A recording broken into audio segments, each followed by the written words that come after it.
Konsep ketuhanan dalam agama Islam dan fakta Al-Quran.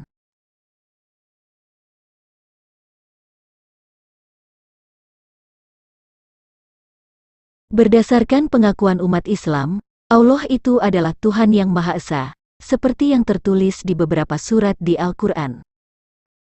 Misalnya, Quran Surah Al-Ikhlas ayat 1-4. Katakanlah Muhammad, dialah Allah yang Maha Esa. Allah tempat meminta segala sesuatu. Allah tidak beranak dan tidak pula diperanakan. Dan tidak ada sesuatu yang setara dengan Dia. Dan umat Islam akan mengatakan bahwa mereka beriman kepada Tuhan semesta alam, Allah yang Maha Pengasih dan Maha Penyayang seperti yang terdapat di dalam surat Al-Fatihah. Quran Surah Al-Fatihah ayat 1-7. Dengan nama Allah yang Maha Pengasih, Maha Penyayang. Segala puji bagi Allah, Tuhan seluruh alam, yang Maha Pengasih, Maha Penyayang, pemilik hari pembalasan. Hanya kepada Engkaulah kami menyembah dan hanya kepada Engkaulah kami mohon pertolongan. Tunjukilah kami jalan yang lurus, yaitu jalan orang-orang yang telah Engkau beri nikmat kepadanya, bukan jalan mereka yang dimurkai, dan bukan pula jalan mereka yang sesat. Apakah benar Al-Quran mengajarkan hanya ada satu Tuhan? Siapa yang dimaksud dengan Tuhan seluruh alam dan Allah yang Maha Pengasih, Maha Penyayang? Dan apakah umat Islam beriman kepada Tuhan seluruh alam sebagai Tuhan yang Maha Esa? Untuk itu mari kita bahas satu persatu berikut ini. Apakah benar Al-Quran mengajarkan hanya ada satu Tuhan? Di dalam Al-Quran ada dua sosok Allah, yaitu Allah yang berfirman secara langsung kepada para nabi. Allah yang tidak berfirman dan hanya ada di belakang tabir. Pertama, Allah yang berfirman secara langsung kepada para nabi. Quran Surah Al-Baqarah ayat 253 berkata, Rasul-rasul itu kami lebihkan sebagian mereka dari sebagian yang lain. Di antara mereka ada yang langsung Allah berfirman dengannya dan sebagian lagi ada yang ditinggikannya beberapa derajat, dan seterusnya. Quran Surah An-Nisa ayat 164 berkata, Dan ada beberapa rasul yang telah kami kisahkan mereka kepadamu sebelumnya dan ada beberapa rasul yang tidak kami kisahkan mereka kepadamu, dan kepada Musa, Allah berfirman langsung. Quran Surah Al-A'raf ayat 143 berkata, Dan ketika Musa datang untuk munajat, pada waktu yang telah kami tentukan dan Tuhan telah berfirman langsung kepadanya, Musa berkata, Ya Tuhanku, tampakkanlah dirimu kepadaku agar aku dapat melihat Engkau. Allah berfirman, Engkau tidak akan sanggup melihatku, namun lihatlah ke gunung itu, jika ia tetap di tempatnya sebagai sediakala niscaya engkau dapat melihatku, dan seterusnya. Allah yang berfirman secara langsung ini adalah Allah Adam, Ibrahim, Ishak dan Israel yang kemudian diimani di dalam agama Kristen. Dalilnya, kita dapat lihat pada ayat berikut ini. Allah berfirman kepada Adam. Quran Surah Al-Baqarah ayat 33 berkata, Allah berfirman, Wahai Adam, beritahukanlah kepada mereka nama-nama itu. Setelah dia menyebutkan nama-namanya, Allah berfirman, Bukankah telah aku katakan kepadamu, bahwa aku mengetahui rahasia langit dan bumi, dan aku mengetahui apa yang kamu nyatakan dan apa yang kamu sembunyikan? Allah berfirman kepada Ibrahim. Quran Surah Al-Baqarah ayat 124 berkata, Dan, ketika Ibrahim diuji Tuhannya dengan beberapa kalimat, lalu dia melaksanakannya dengan sempurna, Allah berfirman, Sesungguhnya aku menjadikan engkau sebagai pemimpin bagi seluruh manusia. Ibrahim berkata, dan juga dari anak cucuku, Allah berfirman, Benar, tetapi janjiku tidak berlaku bagi orang-orang zalim. Allah berfirman kepada Musa. Quran Surah Taha ayat 11-14 berkata, Maka ketika dia mendatanginya ke tempat api itu dia dipanggil, Wahai Musa, sungguh, aku adalah Tuhanmu, maka lepaskan kedua terompahmu, karena sesungguhnya engkau berada di lembah yang suci, tua. Dan aku telah memilih engkau, maka dengarkanlah apa yang akan diwahyukan kepadamu. Sungguh, aku ini Allah, tidak ada Tuhan selain aku. Maka sembahlah aku dan laksanakanlah salat untuk mengingat aku. Allah yang berfirman secara langsung ini adalah Tuhan semesta alam, yaitu Tuhan yang disembah Musa dan Harun. Quran Surah Al-A'raf ayat 121-122 berkata, mereka berkata, kami beriman kepada Tuhan seluruh alam, yaitu Tuhannya Musa dan Harun. Quran Surah Asy-Syu'ara ayat 47-48. Mereka berkata, kami beriman kepada Tuhan seluruh alam, yaitu Tuhannya Musa dan Harun. Di Quran Surah Al-Fatihah ayat 2 dikatakan, segala puji bagi Allah, Tuhan seluruh alam, sedangkan Tuhan seluruh alam adalah Tuhannya Musa dan Harun. Apakah umat Islam beriman kepada Tuhan Musa dan Harun? Kedua, Allah yang tidak berfirman dan hanya ada di belakang tabir.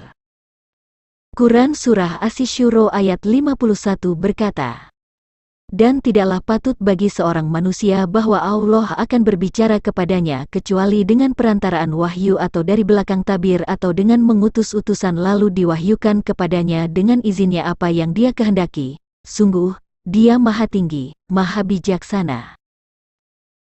Allah yang tidak berfirman ini adalah Tuhan negeri Mekah pemilik Ka'bah dan yang menjadi ilah sesembahan agama Islam yang sekarang. Muhammad diperintahkan untuk menyembah Tuhan negeri Mekah pemilik Ka'bah. Quran Surah An-Naml ayat 91, aku hanya diperintahkan menyembah Tuhan negeri ini yang Dia telah menjadikan suci padanya dan segala sesuatu adalah miliknya, dan aku diperintahkan agar aku termasuk orang Muslim. Quran Surah Quraisy ayat 3, maka hendaklah mereka menyembah Tuhan pemilik rumah ini, Ka'bah. Siapa sosok Tuhan negeri Mekah pemilik Ka'bah tersebut? Ada dua surat di dalam Al-Quran yang menjadi rujukan untuk mengenal sosok ini, yaitu Quran Surah Al-Fil ayat 1-5 dan Quran Surah Quraisy ayat 1-4. Quran Surah Al-Fil ayat 1-5.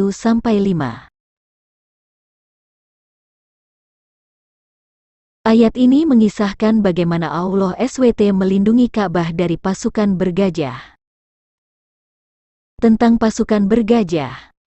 Pasukan bergajah adalah pasukan yang dipimpin panglima perang yang berkuasa di Yaman, yakni Abrahah yang berasal dari Habsah atau Ethiopia yang ingin menghancurkan Ka'bah di Makkah. Namun, sebelum pasukan Abrahah mencapai Ka'bah, Allah SWT menunjukkan kekuasaannya dengan menghancurkan mereka.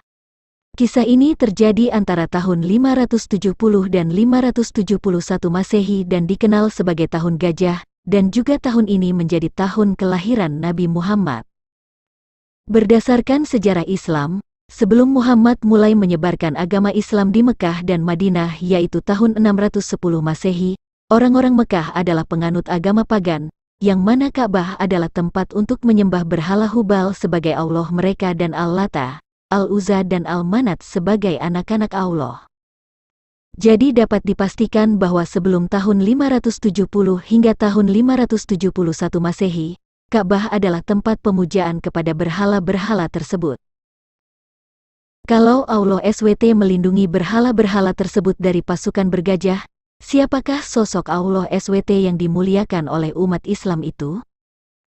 Quran Surah Al-Fil ayat 1-5 mengatakan, surat Quraisy ini memberitakan bahwa Ka'bah adalah tempat kebiasaan orang-orang Quraisy menyembah Tuhannya. Pengertian tentang kebiasaan berarti sudah dilakukan sejak lama, atau dapat disebut sebagai tradisi mereka sejak dahulu. Jika penghancuran berhala di Ka'bah baru terjadi di akhir kenabian Muhammad yaitu tahun 630 Masehi, siapakah Tuhan yang disembah orang-orang Quraisy di Ka'bah? Jika Allah melindungi Ka'bah, sebuah tempat memuliakan Dewa Hubal, dan patung-patung berhala lainnya, bukankah pribadi yang melindungi ini adalah ilah berhala Hubal dan jin kafir yang ada pada patung-patung itu seperti kata Ustadz Abdul Somad? Sementara di dalam Al-Quran dikatakan, tidak ada Tuhan melainkan Tuhan yang dipercayai oleh Bani Israel. Al-Quran berkata, dan kami selamatkan Bani Israel melintasi laut, kemudian Firaun dan bala tentaranya mengikuti mereka, untuk menzalimi dan menindas mereka, sehingga ketika Firaun hampir tenggelam dia berkata, aku percaya bahwa tidak ada Tuhan melainkan Tuhan yang dipercayai oleh Bani Israel, dan aku termasuk orang-orang Muslim. Quran Surah Yunus ayat 90. Kalau di Quran Surah Taha ayat 14 Allah berfirman kepada Musa, "Sungguh, aku ini Allah, tidak ada Tuhan selain aku." Dan di Quran Surah Yunus ayat 90, Fir'aun berkata, "Aku percaya bahwa tidak ada Tuhan melainkan Tuhan yang dipercayai oleh Bani Israel, dan aku termasuk orang-orang Muslim." Lalu siapa sosok Tuhan negeri Mekah pemilik Ka'bah yang dimuliakan oleh umat Islam? Di Quran Surah An-Nisa ayat 117 dikatakan, "Yang mereka sembah selain Allah itu tidak lain hanyalah berhala, dan mereka tidak lain hanyalah menyembah setan yang durhaka." Dan agama apa yang disebut agama Tauhid di dalam Al-Quran? Quran Surah Al-Anbiya ayat 91-92, dan Quran Surah Al-Mukminun ayat 50-52 berbicara tentang agama Tauhid, yaitu agama yang mengajarkan bahwa Isa Al-Masih sebagai tanda bagi seluruh alam. Quran Surah Al-Anbiya ayat 91-92 berkata, "Dan ingatlah kisah Maryam yang memelihara kehormatannya, lalu kami tiupkan roh dari kami ke dalam tubuhnya, kami jadikan dia dan anaknya sebagai tanda kebesaran Allah bagi seluruh alam. Sungguh, agama Tauhid inilah agama kamu, agama yang satu, dan aku adalah Tuhanmu, maka sembahlah aku." Quran Surah Al-Mu'minun ayat 50-52 juga berkata, "Dan telah kami jadikan Isa putra Maryam bersama ibunya sebagai suatu bukti yang nyata bagi kebesaran kami, dan kami melindungi mereka di sebuah dataran tinggi, dengan mata air yang mengalir." Allah berfirman, "Wahai para rasul, makanlah dari makanan yang baik-baik dan kerjakanlah kebajikan, sungguh, aku maha mengetahui apa yang kamu kerjakan. Dan sungguh, agama Tauhid inilah agama kamu, agama yang satu dan aku adalah Tuhanmu, maka bertakwalah kepadaku." Sedangkan agama yang mengajarkan tentang Isa Al-Masih sebagai tanda bagi seluruh alam adalah agama Kristen, sehingga dapat disimpulkan bahwa agama Tauhid itu adalah agama Kristen. Sebagai agama Tauhid, pengikut Isa tidak ada keraguan akan hari kiamat, sebab mereka di atas orang-orang kafir. Quran Surah Ali Imran ayat 55 berkata, "Ingatlah, ketika Allah berfirman, 'Wahai Isa, aku mengambilmu dan mengangkatmu kepadaku, serta menyucikanmu dari orang-orang yang kafir, dan menjadikan orang-orang yang mengikutimu di atas orang-orang yang kafir hingga hari kiamat, kemudian kepadaku engkau kembali. Lalu aku beri keputusan tentang apa yang kamu perselisihkan.' Oleh karena itu, atas dasar apa umat Islam mengatakan agama Islam sebagai agama Tauhid? Allah hanya ada satu, yaitu Tuhan seluruh alam. Tidak ada Tuhan melainkan Tuhan yang dipercayai oleh Bani Israel. Silahkan baca Quran Surah Yunus ayat 90 dan Surat Taha ayat 14. Jika ada Tuhan di luar Tuhan yang dipercayai oleh Bani Israel, maka sosok tersebut adalah seperti yang disebut di Quran Surah An-Nisa ayat 117. Perbedaan antara Tuhan semesta alam dengan Tuhan negeri Mekah pemilik Ka'bah. Tuhan semesta alam, Tuhan negeri Mekah. Tuhan semesta alam adalah Tuhan Musa dan Harun yang dapat berfirman secara langsung. Quran Surah An-Nisa ayat 164 berkata, "Dan kami telah mengutus rasul-rasul, yang sungguh kami kisahkan tentang mereka kepadamu dahulu, dan rasul-rasul yang tidak kami kisahkan tentang mereka kepadamu, dan Allah telah berbicara kepada Musa dengan langsung." Quran Surah Al-Baqarah ayat 253 berkata, "Rasul-rasul itu kami lebihkan sebagian dari mereka atas sebagian yang lain. Di antara mereka ada yang Allah berkata-kata langsung dengan dia, dan sebagiannya Allah meninggikannya beberapa derajat, dan seterusnya." Quran Surah Al-A'raf ayat 143 berkata, "Dan ketika Musa datang untuk munajat dengan kami pada waktu yang telah kami tentukan dan Tuhan telah berfirman secara langsung kepadanya," dan seterusnya. Beberapa bukti yang tertulis di dalam Al-Quran. Allah berfirman kepada Adam. Allah berfirman kepada Ibrahim. Allah berfirman kepada Musa. Tuhan negeri Mekah tidak berfirman dan hanya ada di belakang tabir, Dia menyerahkan segala urusan kepada malaikat, yang mengajar manusia dengan kalam. Quran Surah As-Syura ayat 51 berkata, dan tidak ada bagi seorang manusia pun, bahwa Allah berkata-kata dengan dia, kecuali dengan perantaraan wahyu, atau di belakang tabir, atau dengan mengutus seorang utusan, lalu diwahyukan kepadanya dengan seizinnya apa yang dia kehendaki. Sesungguhnya dia maha tinggi, lagi maha bijaksana. Tuhan semesta alam adalah Tuhan Musa dan Harun, pribadi yang dimuliakan Ibrahim dan yang menciptakan Adam. Tuhan negeri Mekah adalah Tuhan pemilik Ka'bah, rumah yang menjadi kiblat agama Islam sekarang ini. Tuhan semesta alam dapat menyatakan kehadirannya dalam wujud apapun sesuai dengan kehendaknya, misalnya, api. Sedangkan Tuhan negeri Mekah tidak ada sesuatu pun yang serupa dengan dia.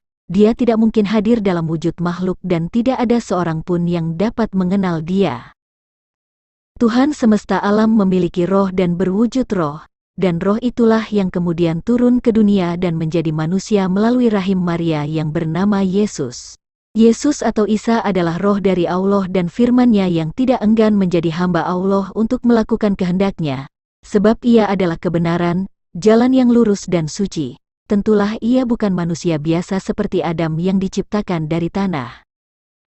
Yesus atau Isa bukan makhluk alamiah yang berasal dari debu tanah, dan bukan berasal dari benih laki-laki atau manusia, tetapi ia adalah jelmaan dari roh Allah. Sedangkan Adam adalah makhluk alamiah yang dibentuk dari debu tanah lalu diberi roh hidup, sehingga yang tadinya hanya debu tanah yang tidak bernyawa berubah menjadi hidup, karena telah memiliki sel-sel yang hidup dan selanjutnya memiliki jiwa atau kehendak. Sebelum Yesus atau Isa menjadi manusia, ia adalah roh Allah itu sendiri, dan dengan kematiannya sebagai manusia maka ia akan kembali ke wujud semula yaitu roh Allah dan kembali kepadanya. Tuhan negeri Mekah adalah zat dan tidak memiliki roh, sebab menurut umat Islam roh itu adalah ciptaan Allah. Firman Allah Tuhan semesta alam, turun dan bersemayam di dalam diri Yesus yang berasal dari rohnya, dan melalui dialah Allah melakukan kehendak-Nya. Tuhan negeri Mekah menyerahkan segala urusan kepada utusan atas izin-Nya. Tuhan semesta alam mengusir iblis dari surga dan mengutuknya hingga hari kiamat dan keputusan itu tidak berubah. Tuhan negeri Mekah sangat peduli kepada jin yang sebenarnya adalah iblis, dan dia menawarkan sorga, dan mengislamkan jin. Tuhan semesta alam adalah Allah yang maha penyayang sehingga dia mengutus rohnya sebagai jalan yang lurus menuju dia. Tuhan negeri Mekah adalah pembinasa manusia, sebab dia maha kaya dan mudah baginya untuk mendatangkan makhluk yang baru. Quran Surah Al-Fatir ayat 15-16, Wahai manusia, kamulah yang memerlukan Allah, dan Allah dialah yang maha kaya, maha terpuji, jika dia menghendaki, niscaya dia membinasakan kamu dan mendatangkan makhluk yang baru. Quran Surah Al-An'am ayat 133, dan Tuhanmu maha kaya, penuh rahmat, jika dia menghendaki, dia akan memusnahkan kamu dan setelah kamu musnah akan dia ganti dengan yang dia kehendaki, sebagaimana dia menjadikan kamu dari keturunan golongan lain. Tuhan negeri Mekah akan menjadikan terasa indah bagi mereka orang kafir perbuatan-perbuatan mereka yang buruk, sehingga mereka bergelimang dalam kesesatan. Quran Surah An-Naml ayat 4, Sesungguhnya orang-orang yang tidak beriman kepada akhirat, kami jadikan terasa indah bagi mereka perbuatan-perbuatan mereka, sehingga mereka bergelimang dalam kesesatan. Tuhan negeri Mekah adalah yang menimbulkan permusuhan dan kebencian di antara orang Nasrani hingga hari kiamat. Quran Surah Al-Maidah ayat 14, dan di antara orang-orang yang mengatakan, kami ini orang Nasrani, kami telah mengambil perjanjian mereka, tetapi mereka melupakan sebagian pesan yang telah diperingatkan kepada mereka, maka kami timbulkan permusuhan dan kebencian di antara mereka hingga hari kiamat, dan kelak Allah akan memberitakan kepada mereka apa yang telah mereka kerjakan. Quran Surah Al-Maidah ayat 64. Dan orang-orang Yahudi berkata, tangan Allah terbelenggu, sebenarnya tangan merekalah yang dibelenggu dan merekalah yang dilaknat disebabkan apa yang telah mereka katakan itu, padahal kedua tangan Allah terbuka, dia memberi rezeki sebagaimana dia kehendaki. Dan Al-Quran yang diturunkan kepadamu dari Tuhanmu itu pasti akan menambah kedurhakaan dan kekafiran bagi kebanyakan mereka, dan kami timbulkan permusuhan dan kebencian di antara mereka sampai hari kiamat. Setiap mereka menyalakan api peperangan, Allah memadamkannya, dan mereka berusaha menimbulkan kerusakan di bumi, dan Allah tidak menyukai orang-orang yang berbuat kerusakan. Tuhan negeri Mekah akan mengutus setan-setan kepada orang-orang kafir untuk mendorong mereka berbuat maksiat dengan sungguh-sungguh. Quran Surah Maryam ayat 83. Tidakkah engkau melihat bahwa sesungguhnya kami telah mengutus setan-setan itu kepada orang-orang kafir untuk mendorong mereka berbuat maksiat dengan sungguh-sungguh? Tuhan semesta alam adalah Allah Khalik langit dan bumi, yang berkuasa di dunia dan di akhirat. Tuhan negeri Mekah adalah pemilik Ka'bah, ilah yang dimuliakan di rumah Ka'bah sejak zaman jahiliyah. Tuhan semesta alam adalah bernama Yesus atau YHWH, yang artinya Juru Selamat. Nama Tuhan negeri Mekah adalah Allah, yang menggunakan bahasa Arab dan tentu ini terkait dengan Tuhan bangsa Arab di zaman jahiliyah. Apa yang disampaikan di dalam video ini 100% dikutip dari ayat-ayat Al-Quran, bukan fitnah dan bukan bohongan.